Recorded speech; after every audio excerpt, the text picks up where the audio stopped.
Good morning, everybody. My name is Dr. Michael Luciola.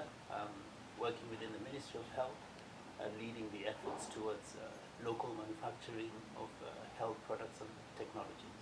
I'm happy to be here. Thank you. Thank you. It's not complete if we are doing diaspora issues, of course, without engaging the embassy. It's not complete now with this government of His Excellency Dr. Ruto if we talk about diaspora issues, if we don't engage the State Department of Diaspora Affairs. So without much ado, I would like to introduce myself and also invite Balozi, and who will also invite Madam PS. But Madam PS will give His Excellency an opportunity to say something. So my name is Dr. Lenai. Dr. Lenai is the Director for Foreign Health Relations at the Ministry of Health, International Health Relations. So I also manage intergovernmental relations, both within the country and also outside. In fact, Madam PS, when I introduce myself to many people, to make my introduction easier to them, I say I'm the small Ministry of Foreign Affairs in the Ministry of Health. And I'm the small county government in the Ministry of Health.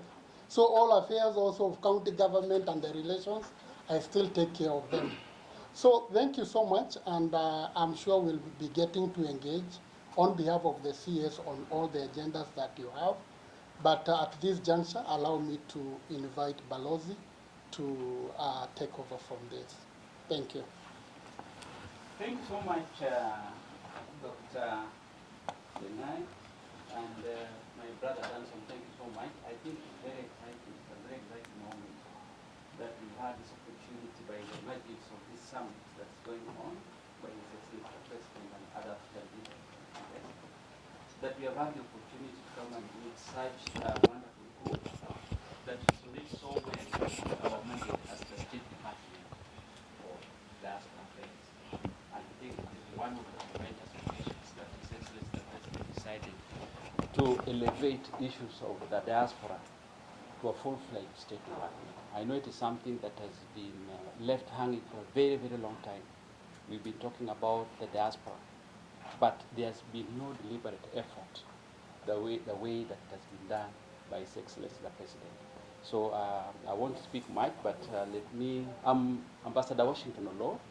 I'm the Director for Diaspora Affairs in the Ministry of Foreign. No, not Foreign Affairs. No. Foreign and Diaspora Affairs. And I would want you people to emphasize that, because this is really for you.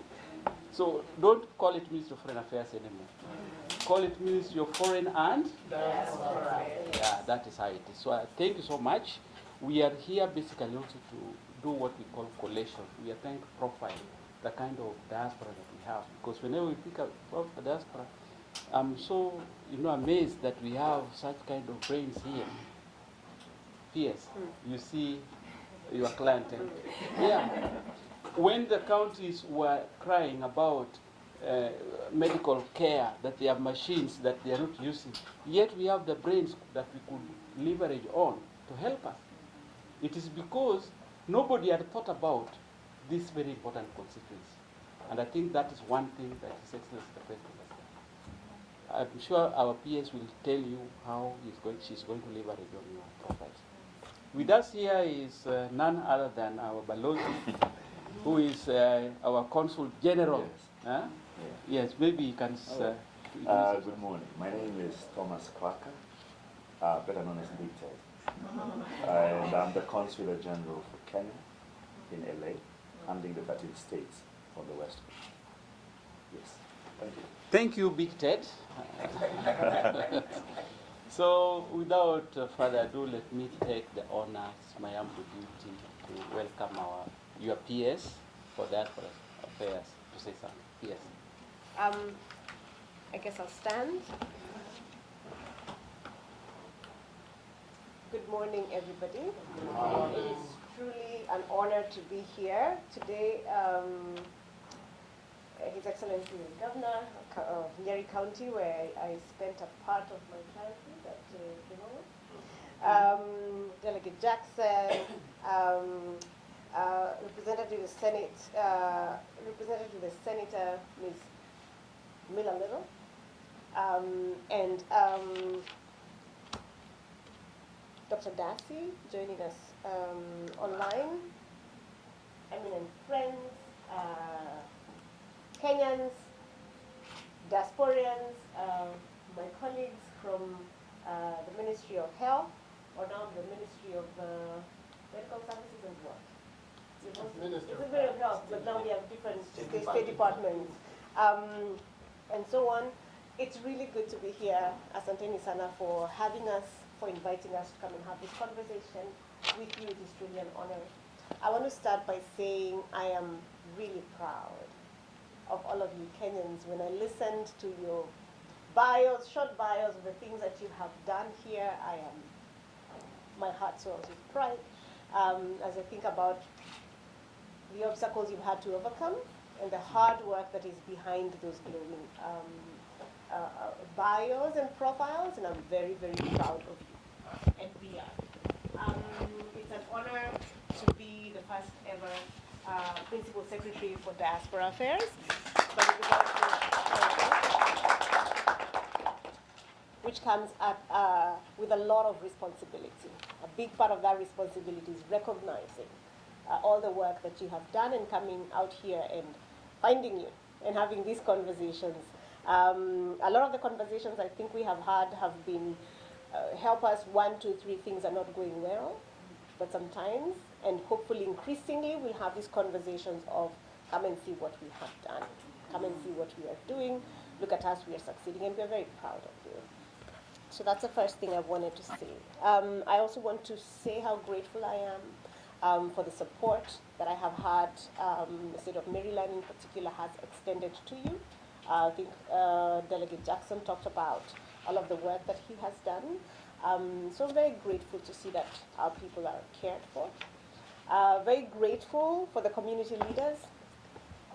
Zemora, I want to say thank you for taking care of our people at home. It is truly an extremely African thing to do that, and we're very proud of you for doing that. We are here to have conversations about what we can do for you, what we can do for home. We're here to have conversations about how to work together. Have been for a long time now a global village. I think one of the things that COVID probably taught us more than anything is the need to continually have these conversations on how to succeed together, on how to work together, on how to make this very small shared world a little bit better. So we want to hear those things, and we're here. I think the president has said increasingly at the US summit and elsewhere that we are open for business. I think a big part of America's healthcare is run or serviced by Kenyans here, and we want to see how we can strengthen that a little more. I think the final thing I'd like to say, apart from saying that we're here and we want to have that conversation and to hear that, is to say that our State Department means business. We're here to have conversations with you. We have a 5-point mandate, which you probably know about, but if you don't, this would be a useful time to say. We have a 5-point mandate. The first thing is this, to have dialogue with the diaspora. We want to hear what you're doing. We want to constantly speak with you. Our second point is to think about how to include you in the process of national development. What does that look like? Does that look like working with diasporians in specific counties to do work? Okay. Does that mean we make sure that you are able to vote where you live? Vote in Kenyan general elections as is provided for in our constitution. Our third point is, third part of our mandate is welfare and your rights. How can we better protect you? How can we better champion your rights of every Kenyan living abroad? How do we champion those rights? For you, how do we support you to succeed? You've clearly succeeded. I've heard, all of the things that you're doing in education, in health, and so on. How do we help you to succeed where you are? The fourth point is to do with your savings and investments. We want you to be able to invest. We want you to save more. We want you to invest at home and away. We definitely want you to invest at home. And finally, we want to talk about how we can support you with your remittances. While you're caring for people here, and while a lot of you have family back home, how do we support you to continue to care for the people at home with your remittances? But also, how do we get to help you to invest back home, send money home for investment, send your retirement money ahead of you? One of the conversations we had yesterday with the president and the global chair for Visa is how to basically make those remittances even cheaper for you as you try to send money home.